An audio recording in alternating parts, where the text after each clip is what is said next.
Hello. In lieu of our meeting today to review, I'm just going to do a few problems that I planned on doing on the board.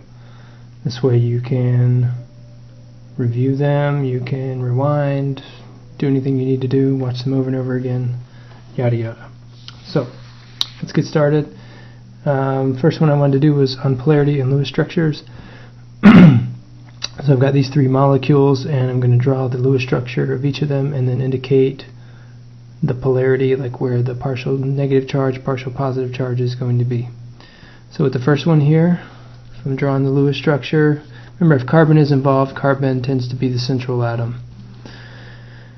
But before I do that, I need to count off the electrons. Carbon comes in with 4, each hydrogen comes in with 1, and then oxygen comes in with 6. And hydrogen comes in with 1. Okay? So I got 4 plus 3 is 7, plus 6 is 13, and then I drew an H, not a 1. So 13, so 14 in total. Okay, so 14 electrons. And remember that now we're going to draw the actual structure with the central atom.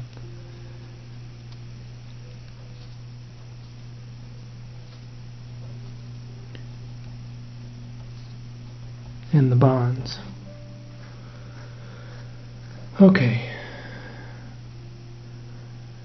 So, drawing the bonds here. And then I need to draw this other H, and that H is actually attached to oxygen. So really you could consider oxygen as a central atom in some cases. It has its own geometry, but we're going to look at carbon as the central atom.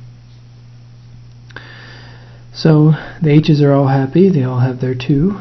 So I've got 2, 4, 6, 8 that I've used now with my bonds, and then 10.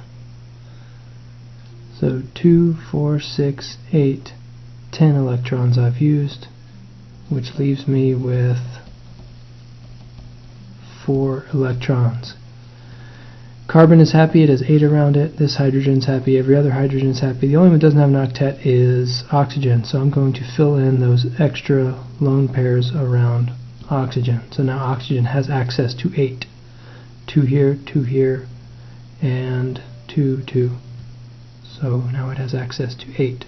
And I've used all of my 14 electrons. Okay, so when we talk about polarity now, we need to understand again that polarity is, or a polar bond is a difference in electronegativity. Carbon and hydrogen have approximately the same electronegativity, so these bonds are not polar. Any carbon-hydrogen bond is not going to be polar. However, a carbon-oxygen bond is polar. And an oxygen-hydrogen bond is also polar. So, the atom between the two of them that is going to sort of absorb most of the electron density is going to be oxygen, because oxygen is more electronegative than both carbon and hydrogen. So I'm going to draw the partial negative over the oxygen. And then since oxygen is bonded to two things, these two are going to be partial positive. Okay?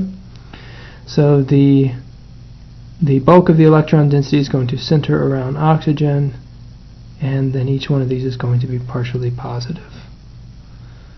So we would actually say the direction of the electrons funnel sort of is going to look like this, where we can draw arrows going towards the oxygen, showing you that the electron density is greater there. Let me see if I can zoom in a little bit on that. Alright. So there you go, that's methanol.